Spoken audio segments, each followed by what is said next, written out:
Hey guys, तो कैसे हैं आप लोग। आई होप आप सभी ठीक ही होंगे।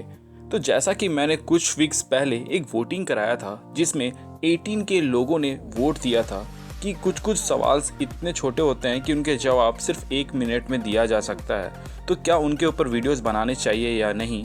तो उसमें 18 के वोट्स में से 88% वोट्स आए थे जी बिल्कुल बनाने चाहिए। तो उसे ही मद्देनज़र रखते हुए मैं आज उसी की शुरुआत करने जा रहा हूं। तो सबसे पहला शॉर्ट वीडियो है जिसमें हम ये जानेंगे कि क्यों कैप्टन अमेरिका के म्योनिर उठाने के बावजूद कैप्टन अमेरिका को थॉर ही की तरह उनका एक कॉम्बैक्ट आर्मर क्यों नहीं मिला, जैसा थॉर को हमेशा से मिलता आया है। चाहे वो थॉर 1 का वो सीन हो जहां पर वो डिस्ट्रॉयर के हाथों पीटने के बाद म्योनिर के लिए वर्दी हो जाते हैं और म्योनिर उनके आसपास जैसे ही आता है उनके हाथ में तो उनका वो आर्मर फॉर्म होने लगता है।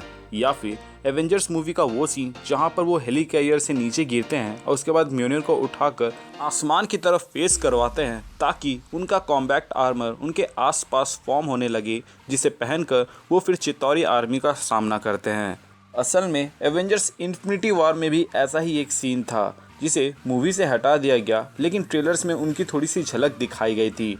और ये सीन उस वक्त था जब थॉर न्यूट्रॉन स्टार की फुल पावर को सहते हैं और उसके बाद अधमरे से हो जाते हैं, और जैसे ही उनका स्टॉर्म ब्रेकर कंप्लीट होता है और वो हवा में उड़ के उनके पास आता है तो उनके आसपास इसी तरह का सूट फॉर्मेशन होता है, जिसका थोड़ा सा झलक हमें ट्रेलर में दिखाया गया पर मूवी से हटा दिया गया क्योंकि पहले भी ऐसे ही सीन्स दिखा दिए गए थे और इन्फिनिटी वॉर पहले से ही बहुत लंबा था। तो इसका सिंपल सा जवाब ये है कि क्योंकि कैप्टन अमेरिका कोई राजा नहीं था, इसीलिए उनके आसपास कोई भी एस्गार्डियन कॉम्बैक्ट सूट नहीं बना जैसे थॉर के आसपास बनता है।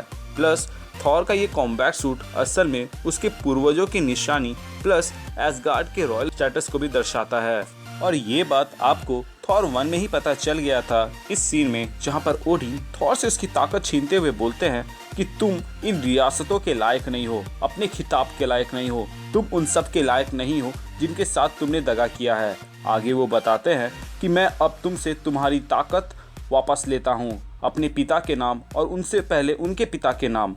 मैं ओडिनसन सबका पिता तुम्हारा बहिष्कार करता हूँ। जिससे हमें ये पता चलता है कि उस आर्मर का कौन कौन सा पार्ट क्या क्या रिप्रेजेंट करता है, जिसे मैंने अपने फैक्ट सीरीज के एक वीडियो में पहले भी बताया हुआ है। और जब ओडिन थॉर की ताकत लेते हैं उसके बाद वो हैमर को अपने पास लाकर एक और स्टेटमेंट देते हैं कि जो भी इसके लायक होगा उसके अंदर थॉर की पावर आ जाएगी।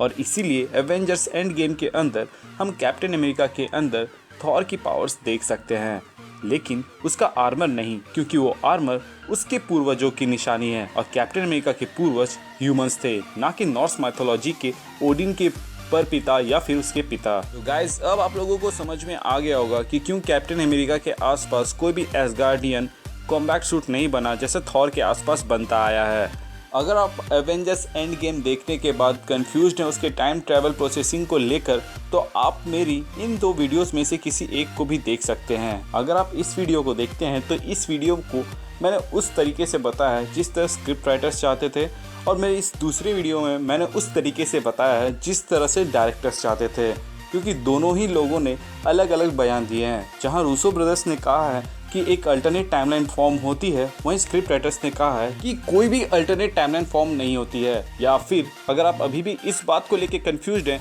कि फ्यूचर की नेब्यूला ने जब पास्ट की नेब्यूला को मार दिया तो वो जिंदा कैसे बची है, तो उसके ऊपर भी मैंने वीडियो बनाया हुआ है। उन सब के लिंक आपको डिस्क्रिप्शन और मेरे कमेंट बॉक्स में पिन नज़र आ जाएंगे, एंड वीडियो के एंड स्क्रीन में भी आपको नज़र आ रहे होंगे। तो आज के लिए बस इतना ही। अगर आपको और भी कोई डाउट्स है तो आप मुझे कमेंट बॉक्स के जरिए पूछ सकते हैं। बीइंग अ मार्वल फैन, मैं कोशिश करूंगा आप लोगों की डाउट्स को क्लियर करने की।